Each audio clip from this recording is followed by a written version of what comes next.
وأقم الصلاة لذكري، مش تعظمني. في سورة المعارج قال إلا المصلين الذين هم 8 صفات أيها الإخوة، 8 صفات ذكرتها لكم في يوم ما بسرعة. قال إلا المصلين، من هذا شكون المصلي عند ربي سبحانه؟ شكون المصلي؟ قال الذين هم على صلاتهم دائمون. قل وحده.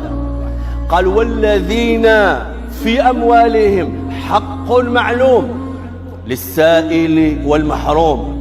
هذا هو المصلي. المصلي عنده رحمة تجاه الخلق، لذلك يتبرع لهم، عنده الداخل يتألم على فلان راه في مشكلة على كذا.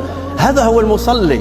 الذين في أموالهم حق معلوم للسائل والمحروم والذين يصدقون بيوم الدين.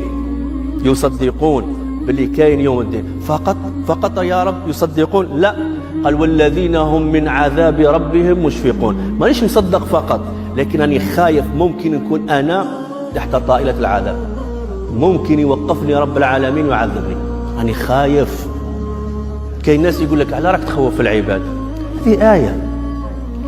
هذه آية قرآنية، راح يقول هذا هو المصلي ما يآمنش بيوم الآخر، لا، راح خايف يتعذب.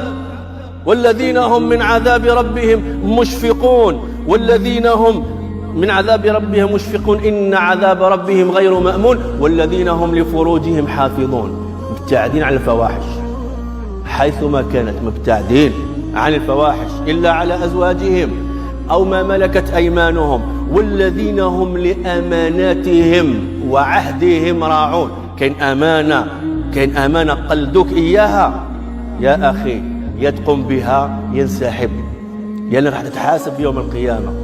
الأمانات بكري كانوا يهربوا منها، اليوم الناس صاروا يحتفلون، حاب يتقلد مسؤوليات راح قادر لها، راح تتحاسب عنها. عرفتوا باللي ما يآمنش بيوم القيامة والله ما على باله بالأمانات. والذين هم لأماناتهم وعهدهم، كان عهد بينك وبين الله وبينك وبين العباد، وعهدهم راعون، والذين هم بشهادتهم قائمون. الشهادة تاعك قائم بها لمن؟ لله. قال والذين هم على صلاتهم يحافظون أولئك في جنات مكرمون. هذا المؤدي للصلاة، ربي عنا على إقامتها وعلى أدائها.